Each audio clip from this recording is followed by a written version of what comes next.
capítulo 18, verso 9 en adelante. Dice la bendita y santa palabra. A unos que confiaban en sí mismos como justos y menospreciaban a los otros, dijo también esta parábola. Dos hombres subieron al templo a orar. Uno era fariseo y el otro publicano. El fariseo, puesto en pie, oraba consigo mismo de esta manera. Dios, te doy gracias porque no soy como los otros hombres, ladrones, injustos, adúlteros, ni aun como este publicano. Ayuno 2 veces a la semana, doy diezmos de todo lo que gano. Mas el publicano, estando lejos, no quería ni aun alzar los ojos al cielo, sino que se golpeaba el pecho diciendo, Dios, sé propicio a mí, pecador. Os digo que éste descendió a su casa justificado antes que el otro, porque cualquiera que se enaltece será humillado y el que se humilla será enaltecido. Es interesante, la verdad, esta parábola y precisamente piense ese comienzo tan interesante, tan bueno, tan excelente. A unos que confiaban en sí mismos como justos y menospreciaban a los otros, dijo también una parábola. Pareciera que Jesús le está diciendo por los fariseos que están ahí. Y la verdad es que ellos están involucrados en lo que Jesús quiere enseñar con ella. El problema es que cuando uno ve la frase en griego, esa frase involucra a todos. Es decir, no solamente a los fariseos, a cualquiera. Si yo la leyera literalmente, yo la leería así. Algunos, sea quienes sean, que confiaban en sí mismos como justos permanentemente y menosprecia a otros. ¿Ve el significado? Mire lo que está diciendo la frase. A algunos, sea quienes sean, que confiaban en sí mismos como justos permanentemente y menosprecie a otros. El mensaje que quiere comenzar a dar Jesús aquí es fuerte y es claro. El que cabe en este parámetro está al lado de los fariseos, lógicamente. Confiar en sí mismos permanentemente. Es decir, que Jesús le está hablando a un grupo de personas que tienen confianza en sí mismos, pero esa confianza en sí mismos no ha sido temporal, no ha sido pasajera. Ha sido un estilo de vida. Es decir, estos hombres o estas mujeres que están allí al lado de los fariseos, que están involucrados en esta enseñanza, han puesto su confianza toda la vida en ellos mismos. No ha sido algo temporal, ha sido algo constante, permanente. Para ellos es ese mensaje.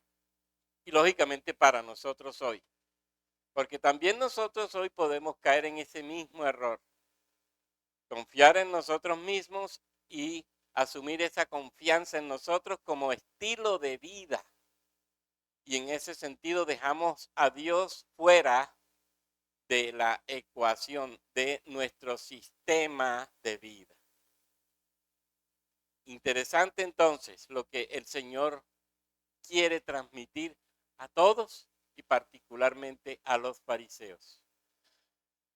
Pero fíjese, cuando uno mira la expresión confiar en sí mismo, para un cristiano sería contradictorio. Confiar en sí mismo es pecado. ¿Y por qué es pecado? Porque rechazo al Dios que debiera estar siendo como objeto de mi confianza.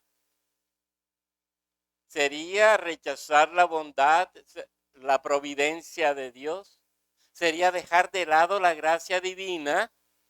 Y en ese sentido, como seres humanos, pasaríamos nosotros a ser gestores de nuestra propia vida.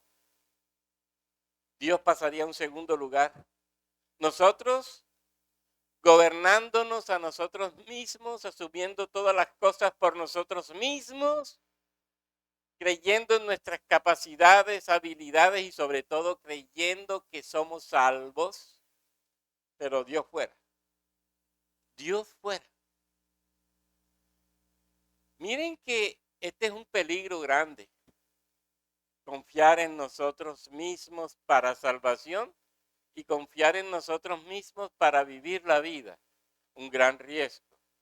Nosotros por nosotros mismos, por nuestro corazón, siempre correremos gran riesgo de salirnos del camino y de perder el rumbo. Sin duda alguna será así siempre. Confiar en sí mismo nos lleva a perder la órbita de Dios y eso para nosotros sería lo peor. Fíjense lo que era Pablo. Pablo confiaba en sí mismo. Camino de Damasco cambia todo para Pablo. Póngase usted a pensar ese Pablo que se describe en su carta a los filipenses, por ejemplo. Muestra todas sus credenciales. Hebreo de hebreos, fariseo, irreprensible en la ley. Suficiente, Pablo, no digas más. Eres salvo, eres santo. Tienes todo, Pablo. Eres salvo, puedes irte al cielo. Y dice Pablo, pero todas estas cosas que eran importantes para mí cuando conocí a Cristo, esto es basura. Ah, Pablo, ¿y qué pasó? Pablo se da cuenta que la confianza en sí mismo para salvación y para vida es el peor error que el hombre puede cometer y que solo cuando Jesucristo realmente es parte de nuestra existencia y asume nuestra existencia y guía nuestra existencia, la vida tiene sentido. Qué peligro entonces confiar en sí mismo. Y lo va a demostrar Pablo. Y eso es lo que Jesús quiere que entendamos aquí. Cómo nosotros no podemos sentirnos bien por nosotros mismos. Y que sin duda alguna el creyente, por ser hijo de Dios, está obligatoriamente obligado a depender absoluta y totalmente de Dios. Dios como eje de su vida, Dios como centro de su vida, Dios como orientador de su vida. Los fariseos eran igual que Pablo, confiaban en sí mismos. Miren todo lo que hacían por confianza en sí mismos. ¿Cómo se creían por confiar en sí mismos? Somos los santos de Israel. Somos la élite piadosa de Israel. Y por ser piadosos, a Dios no nos hace falta. Hasta allá llegaban los fariseos. Y hasta allá llega la gente cuando se cree piadosa. Pero miren, una piedad extraña, porque la piedad tiene sentido solamente cuando Dios está presente en el corazón del hombre. ¿Cómo podemos llamar a una piedad en donde Dios está lejos de ese corazón? Pura mentira.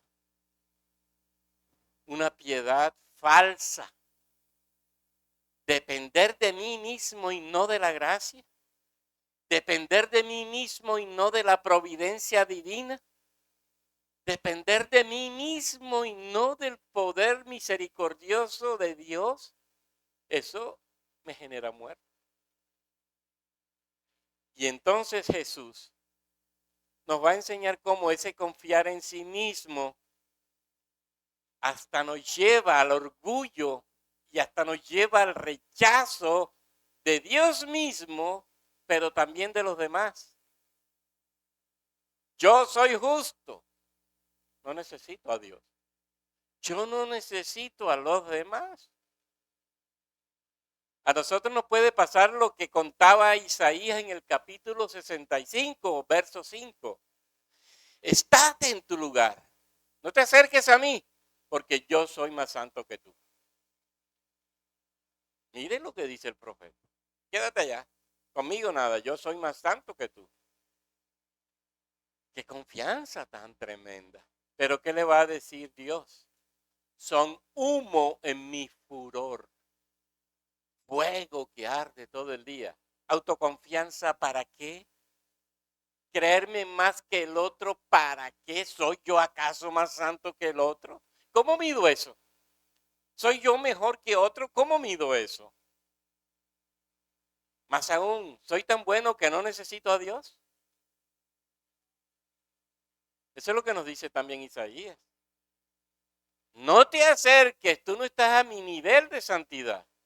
Tú no estás a mi nivel de espiritualidad. Tú no alcanzas mi estándar, por favor, mantente lejos. Eso eran los fariseos. Y eso podemos ser nosotros. Miren cuánta hipocresía y cuánta mentira puede haber en el corazón del hombre. Los que confían en sí mismos se creen más santos y mejores que los demás. No necesitan a Dios y no necesitan a los hombres. Eran como Pablo y eran como los fariseos, irreprensibles en la ley.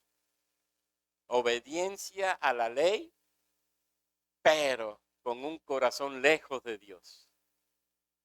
Y a ellos Jesús les habla. A ellos que están necesitados de gracia, de misericordia y perdón, a ellos Jesús les habla. Y fíjense la confrontación que hay aquí. Autojustificación versus humildad y pobreza de espíritu.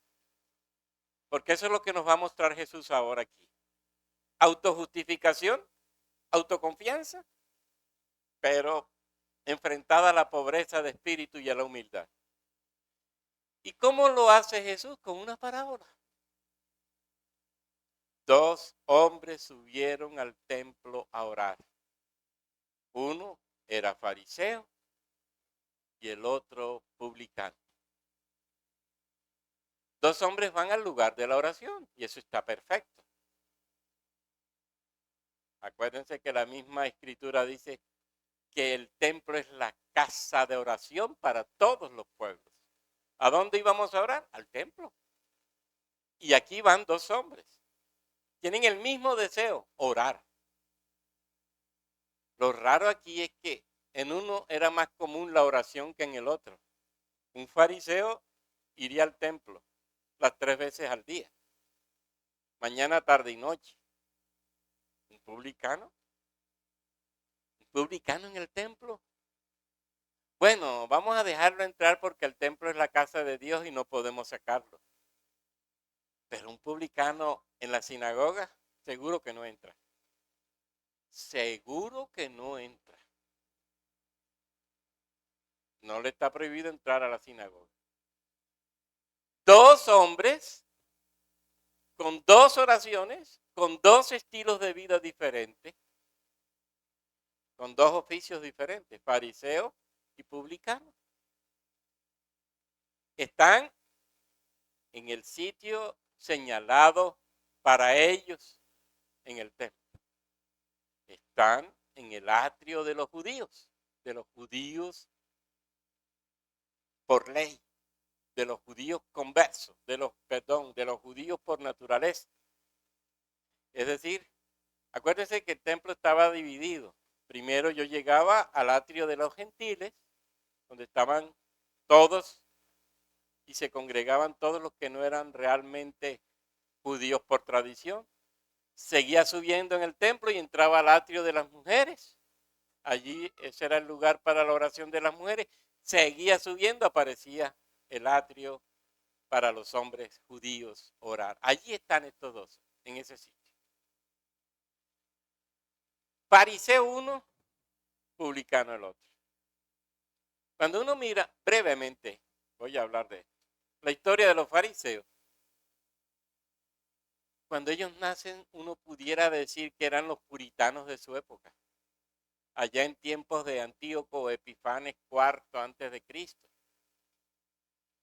¿Y por qué uno puede decir eso? Porque usted los ve defendiendo el culto, defendiendo la pureza del culto, defendiendo la pureza de la ley. Eso está bien. Y en esa época sus actuaciones mostraban gran piedad y gran compromiso con la ley. Y eso es genial, qué bueno que los fariseos se porten así. Pero lastimosamente esa piedad, en la medida en que el tiempo fue pasando, se fue convirtiendo en legalismo, en prácticas rigurosas, hipócritas y orgullosas. Y por eso Jesús los va a ver ya de una manera diferente. Y va a ser el mismo Jesús quien los va a tratar fuerte. Cambiaron en el transcurrir del tiempo. No se mantuvieron en la verdadera piedad y corrompieron la verdadera piedad. Fíjense, para ellos y para otros más, como les dije al comienzo, es la parábola. No es exclusiva para los fariseos. La expresión en griego está clara. Es decir, para ellos, pero para todo el que actúa de esa manera al estilo fariseo. Fíjense también que cuando se mira a estos fariseos, la conclusión es la misma: hipócritas, religiosos, mentirosos, falsos, ladrones, corruptos. Lógicamente todos no eran así, pero la gran mayoría en aquel tiempo era así. Hay una discusión bien buena sobre eso. Algunos tratan de defenderlos, pero otros dicen que no es posible defenderlos en vista de la corrupción que llegó cuando ellos empezaron a asumir la ley. El otro, publicano. También ya vimos esto aquí en la iglesia. La verdad es que el término que aparece en la Biblia no nos transmite el sentido primario de la palabra. Architelones y telones, es decir, telones los que recogen los impuestos en la calle o en lugares específicos de la calle. Y los principales, como Zaqueo, ¿se acuerdan de Zaqueo?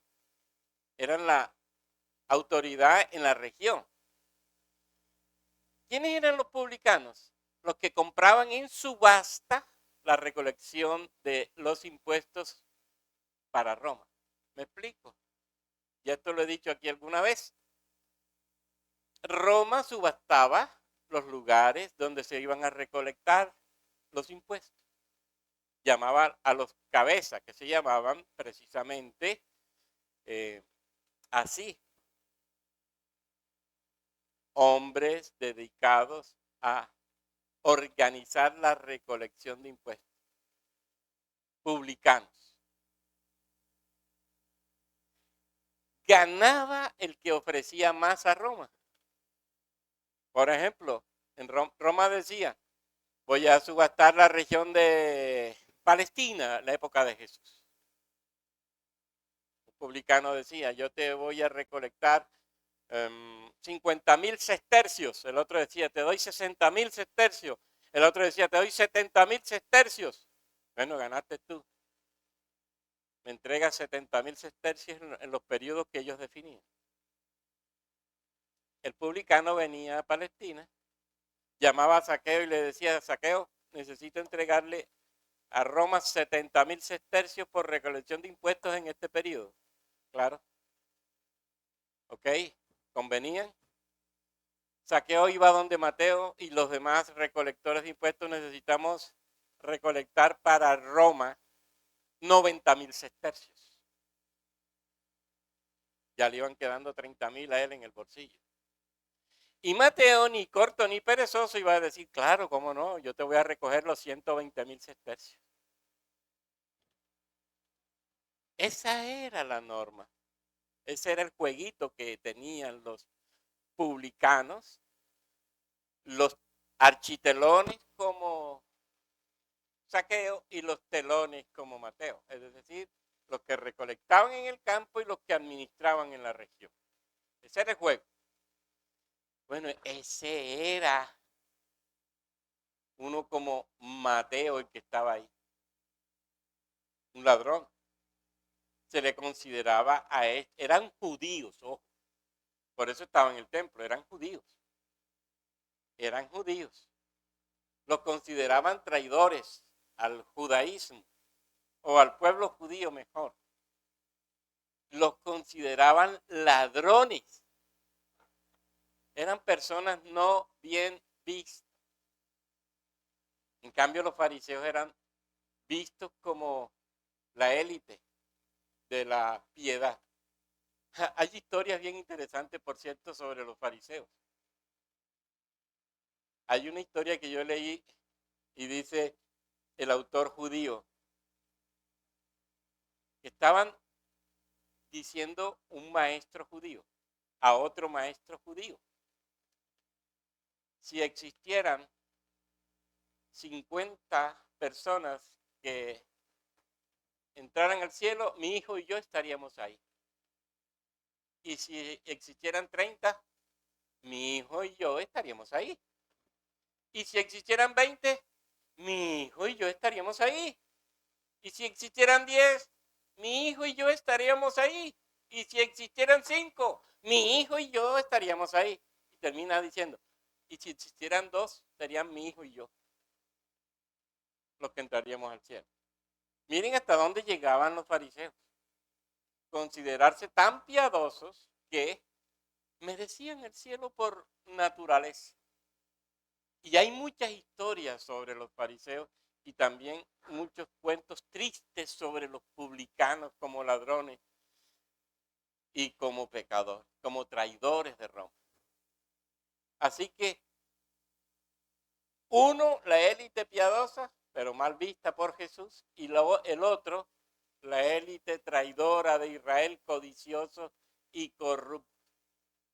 Mire, para los publicanos el Talmud mismo dice que eran gente tan despreciable que cualquier rechazo y violencia contra ellos sería lícito.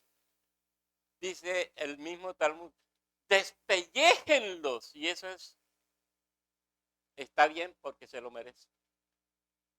¿Cómo serían vistos los publicanos por el pueblo judío? Así que aquí hay dos grupos, dos representantes de grupos tremendos. Uno visto por la tradición judía como lo mejor, el otro visto por la tradición judía como lo peor. No eran dignos de ser parte del pueblo judío, no eran dignos de nada. Y esos son los dos hombres que están allí en el templo. Decidieron ir a orar. El uno se va al frente, casi al mismo altar del templo. Bueno, dentro del lugar que estaba. Y el otro se queda casi que en la entrada. Y miremos la oración. Dice el verso 11. El fariseo puesto en pie oraba consigo mismo de esta manera. Dios, te doy gracias porque no soy como los otros hombres, ladrones, injustos, adúlteros, ni aun como este publicano. Ayuno 2 veces a la semana. Doy diezmos de lo que gano. Uy, tremenda piedad. Oraba 3 veces al día, a media mañana, a mediodía, por la tarde. Lógicamente, ellos creían inclusive que la mejor oración era la que se hacía en el templo y por eso preferían ir al templo. No porque iban, era por eso, porque pareciera que si estaban en el templo, Dios los iba a escuchar por lo que había sucedido en la tradición judía, ¿no? En la antigüedad. Por ejemplo, cuando Salomón, todo el que ora aquí va a ser escuchado. Entonces yo mejor voy al templo. Y usted lee la tradición judía y había muchas formas de orar, arrodillado, inclinado, acostado inclusive, habían diferentes formas, poniendo la cabeza en el piso, sentado inclusive. Pero el fariseo ora de pie. Él nada de eso. Y llama la atención porque si uno lee Mateo dice, los hipócritas aman orar en pie en la sinagoga y en las esquinas de las casas para ser vistos por los hombres. ¿Sería que este fariseo no utilizaba otra forma de oración para que lo viera? Pudiera uno preguntarse. ¿Sería que este seguía la costumbre de los demás de orar de pie para que lo tuvieran en cuenta y dijeran, este hombre sí ora, este hombre sí cumple? Posiblemente. Y ahí está ese hombre orando de pie, con toda confianza y cerca del altar. Se acerca a Dios con toda seguridad y comienza lo que parecería una oración de agradecimiento, un salmo de agradecimiento y de alabanza. Oh Dios, te doy gracias. Normalmente este tipo de salmo o de oración de agradecimiento continuaría con poner delante de Dios toda su misericordia y toda su gracia y toda su providencia. Pero eso no pasa. Este hombre no pone delante de Dios una acción de gracia por todas las bendiciones recibidas, sino que el agradecimiento a Dios se centra pero en Él mismo. Y hay una discusión bien buena sobre la frase, este hombre oraba consigo mismo. La tradición judía decía que normalmente los judíos oraban hablando muy bajito a Dios. Pero este hombre no hablaba muy bajito a Dios, se hablaba a él mismo según la expresión. Y repito, hay una buena también discusión sobre eso porque lo que significa es como si este hombre se tuviera enfrente él mismo y él mismo le hablaba a él mismo. Esa es la idea. Y fíjense cómo se expresa. Complaciente con sus propias virtudes para su propia satisfacción. Eso es lo que está haciendo. Ora para sí mismo y se complace en lo que dice.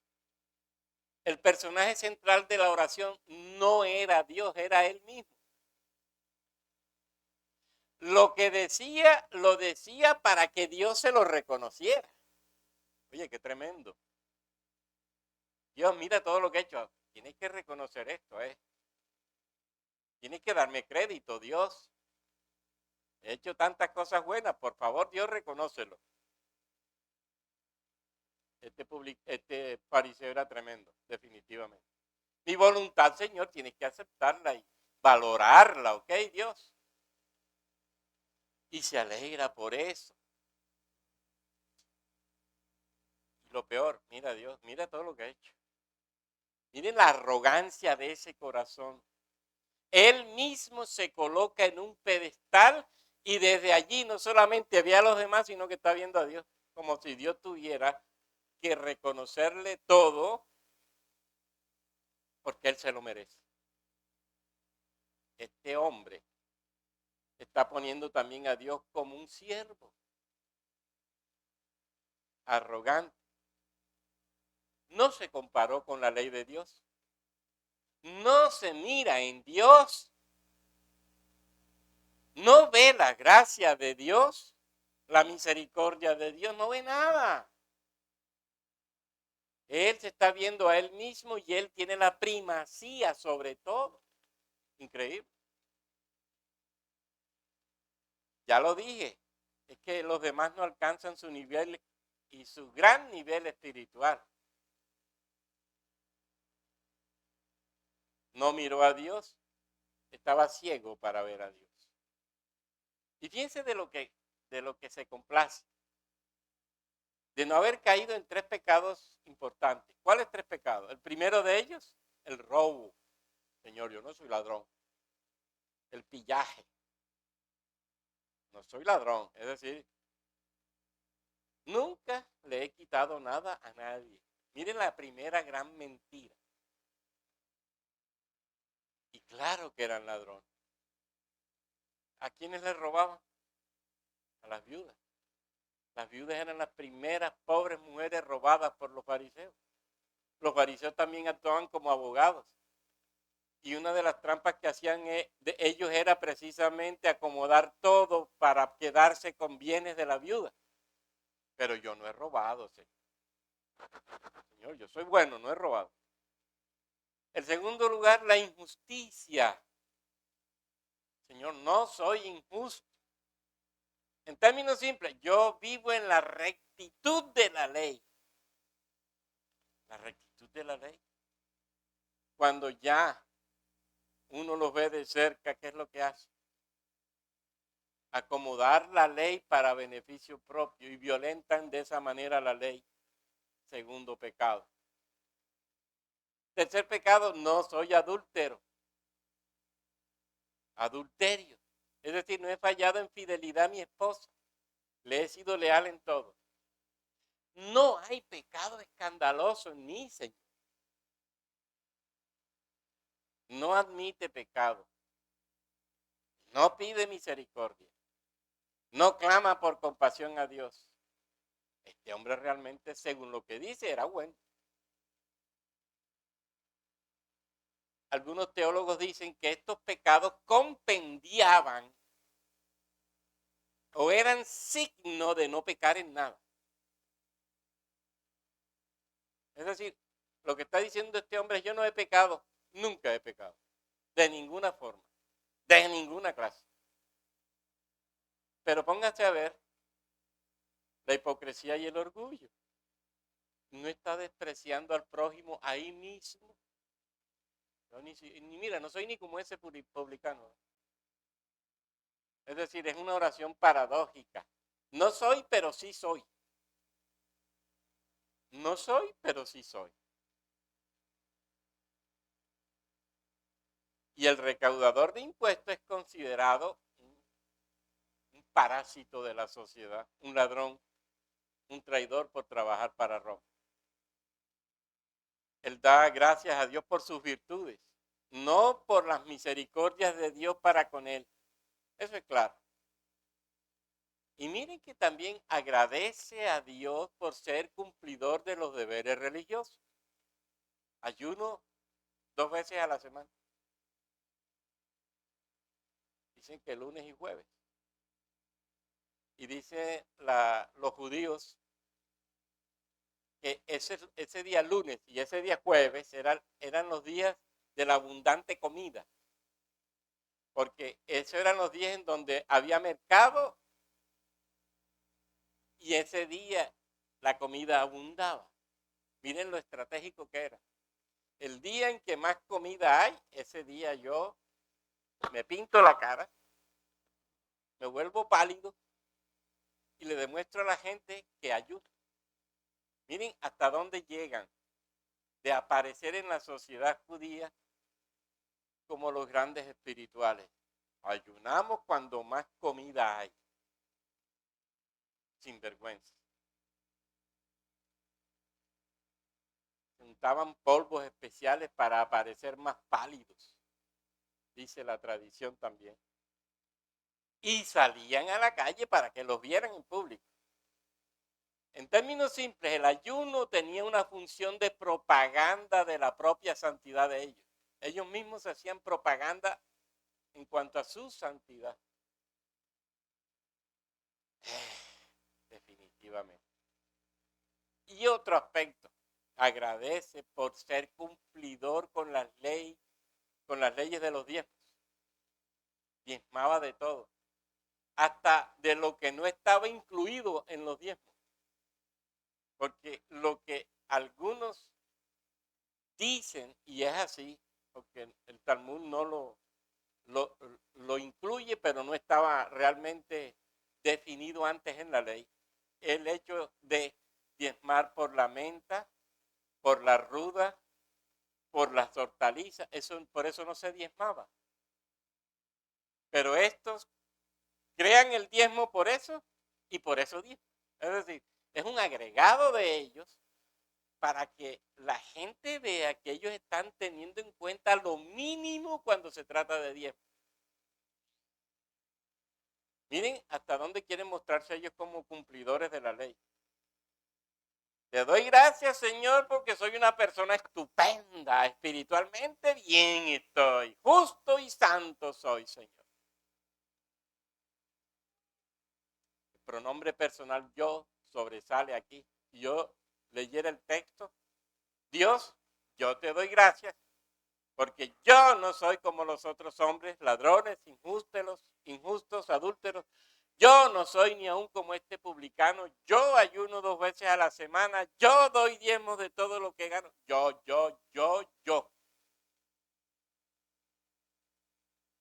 Es el mejor. Los demás no alcanzan su nivel de pureza y santidad. No alcanzan ese estándar. Hipócritas. No, repito, no confiesa pecados, no suplica la ayuda de Dios, no le adora como Dios, no le da las gracias por nada, no agradece la protección y la provisión divina, nada. Para él lo que él hace es suficiente, es meritorio para que Dios lo mire.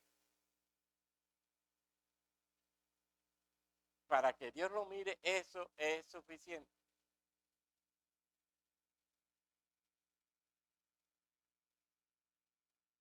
San Agustín dijo, es tan grave y tan serio el pecado que en muchos hombres los lleva a no tenerse por pecadores. Mientras más pecado experimentan, menos pecadores se ven, menos pecadores se sienten. Miren lo que dice San Agustín. Eso eran los fariseos. Mientras más pecado cometían, menos pecadores se veían. Mientras más pecado cometían, más santos. Mientras más pecado cometían, más santos se veían. ¿Hasta dónde llega el pecado de cegarnos y de querer aparecer frente a los demás como los mejores? Bárbaro. Qué vergüenza. Y termina diciendo Agustín, al que no reconoce su pecado, le pasa como aquel que esconde la basura bajo la alfombra. Recuerda, la basura allí se pudre e infecta toda la casa. Eso hará el pecado. Ve ante Dios. Confiésalo antes de que te pudras en él. Arrepiéntete. Eso era lo que necesitaban precisamente los fariseos. Una conciencia para el arrepentimiento y para la conversión. Pero este hombre, nada de nada. Yo, Dios, soy el mejor. Yo, Dios, sí, soy justo. Yo, Dios, sí, merezco que me escuches. Yo, Dios, merezco que me veas y me bendigas. Merezco. Y el publicano dice, estando lejos. No quería ni aún alzar los ojos al cielo. ¿Cómo se sentiría este hombre en su pecado? Que ni siquiera se atrevió a acercarse más al templo, al lugar principal del altar. Se quedó lejos. Ni siquiera se atrevía a alzar los ojos al cielo. De la vergüenza, esa es una forma de decir, estoy tan avergonzado, Señor, que no quiero ni mirarte la cara. Eso debiera pasarnos a todos, cuando realmente el peso del pecado es sobre nosotros. Tiene que darnos vergüenza. Y tenemos que sentirnos así. ¿Cómo ver la cara de un Dios santo con un pecado tan grande como el que pudiéramos cometer cualquiera que sea?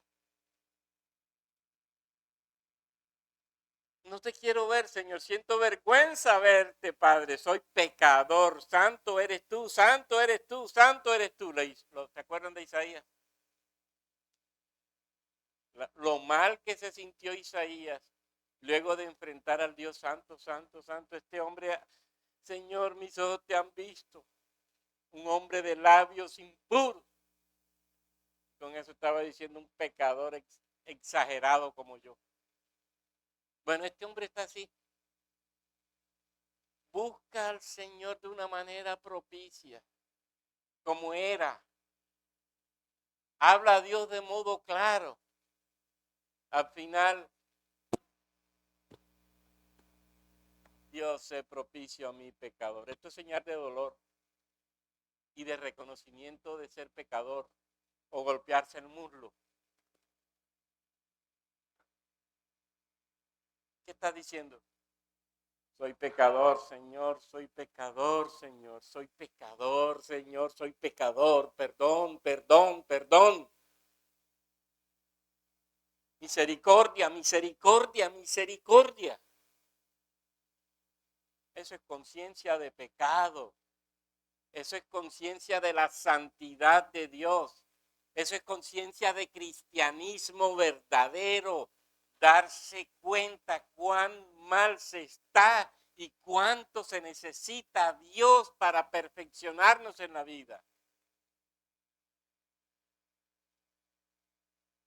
Isaías dijo, ay de mí que soy muerto. Eso es. Ay de mí que soy muerto, Señor. Perdóname, perdóname, perdóname. Tiene que dolernos el pecado. Tiene que sacudirnos el pecado. Tiene que llevarnos a sentir el dolor de haber ofendido a Dios, el pecado. El pecado tiene que sacudirnos interiormente. Y tenemos que darnos cuenta cuánto significa para Dios que nosotros le hayamos abandonado por pecar. Contemplas a Dios y descubrirás cuán pecador eres. Mira a Dios y descubres a Dios y te darás cuenta cuánto mal hay en tu corazón, cuánto pecado hay en tu corazón, cuánta miseria hay en tu corazón, cuánta perversión hay en tu corazón. Y tendrás que darte golpes de pecho para decirle, Señor, definitivamente soy malo y te he ofendido. Perdón, perdón, perdón, perdón, perdón, perdón. Me duele, Señor, de ofender. La oración nuestra tiene que ser como la de David en el Salmo 51, contra ti, contra ti, contra ti, solo he pecado, he hecho lo malo, lo que tú condenas, por eso tu sentencia es justa e irreprochable tu juicio. ¿Le dolió el pecado? No tiene que doler el pecado. Ese es el cristiano con un corazón sensible a Dios. Ese es el cristiano con un corazón sensible a Dios.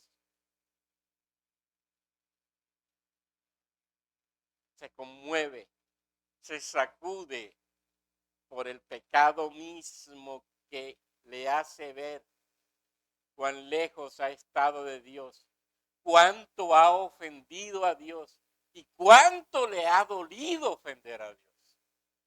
Y se arrepiente.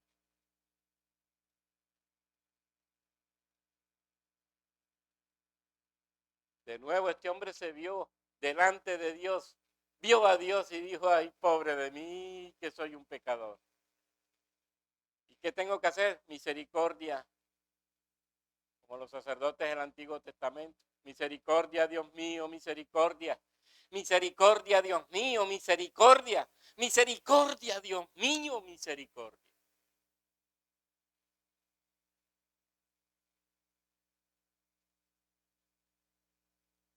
¿Y qué pasó? Este hombre sí supo, por la gracia, enfrentar a Dios. Y lo hizo de la más adecuada forma, viendo su indignidad, reconociendo su maldad y suplicando misericordia y perdón.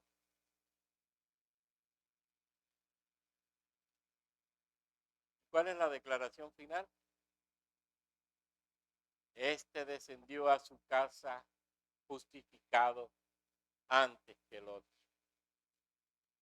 Cualquiera que se enaltece será humillado, el que se humilla será enaltecido. La oración del fariseo, vana, vacía, inane, inútil, orgullosa, llena de pura autojustificación, que lo condenó, que lo mató. El corazón del publicano ora según Dios, recibió el perdón, recibió la gracia, es declarado justo. La gracia de Cristo le fue imputada, él puso en Cristo su pecado. Y al final, declarado amigo de Dios, declarado justo. De nuevo, se miró en Dios y descubrió cuán pecador era. Siempre hemos dicho aquí, nosotros mismos somos el enemigo de nosotros mismos. ¿Quién es mi enemigo? Mi propio corazón. Mi propio corazón es mi propio enemigo. ¿Contra quién debo estar alerta yo? Contra mi propio corazón malo. Me descuido y me desvía del camino de Dios. Me descuido y me saca del camino de la palabra. Eso tenemos que mirarlo seriamente para poder asumir un cristianismo responsable. Cuando te miras en Dios, te vas a dar cuenta quién eres y cuánto Él es necesario para tu vida y cuánto Él se requiere para nuestra santificación, para nuestra madurez en la fe, para nuestro perfeccionamiento. Una parábola dicha para cualquiera que asume la espiritualidad con orgullo. Una parábola dicha para cualquiera que asume la vida autojustificándose.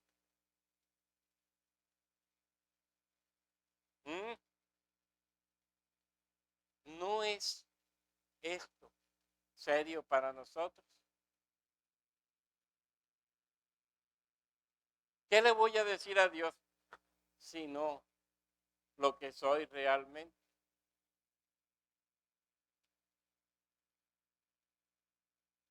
Que no se te olvide eso. Mientras más pecado experimentas, menos pecador te ves. Y justificas tu conducta. Lo hizo este hombre aquí. Y lo hacían los fariseos de manera evidente. Así que el mensaje está dado para estas iglesias siglo XXI. ¿Qué quiere Dios de nosotros? Sino un cristianismo serio y responsable, y muy responsable frente al pecado. No trates al pecado con delicadeza. No trates al pecado con dulzura. Te mata. Trátalo como lo que es pecado. Y sácalo de ti. Aléjalo de ti. Porque te puede atrapar. Te puede engañar. Te puede hacer creer que eres buen cristiano. Y dentro de esta iglesia estarás caminando al infierno. Si asumes esa conducta. Vas sin querer al infierno creyéndote salvo.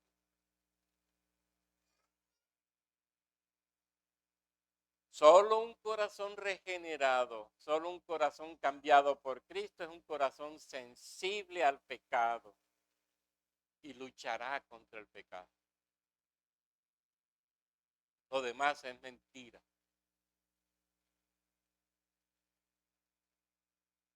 Así que, hermanos, qué bueno que pensemos en eso y que asumamos con coraje y con fuerza el cristianismo, santificándonos más, y en la medida en que nos santificamos luchamos contra el pecado y lo vencemos. Y que sea el buen Dios ayudándonos en este trabajo. Mírate, mírate, mírate. Mirémonos nosotros mismos. Descubramos qué hay en nosotros. Y como le dijo Pablo a la iglesia de Corinto, qué bueno autoevaluarnos para saber realmente quiénes somos y en qué estamos con Dios. Y cuando lo descubramos, asumamos las actitudes y conductas correctas para santificarnos y perfeccionarnos en Dios. Y a ese Dios trino y a ese Dios uno, gloria y honra y alabanza por siempre. Amén. Padre nuestro, Dios todopoderoso y eterno, gracias te damos por esta mañana y por esta palabra clara, precisa. Qué bueno escucharla, qué bueno tenerla presente hoy.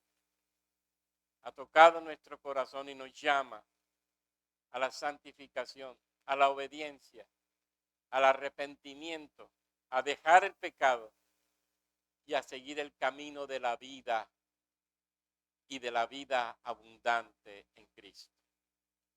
Gracias, muchas gracias, bendito Dios. En el Espíritu Santo te alabamos y te bendecimos. Y en Cristo Jesús te agradecemos por nuestra salvación, Padre.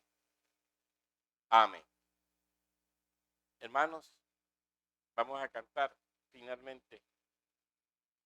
Yo no quiero pecar.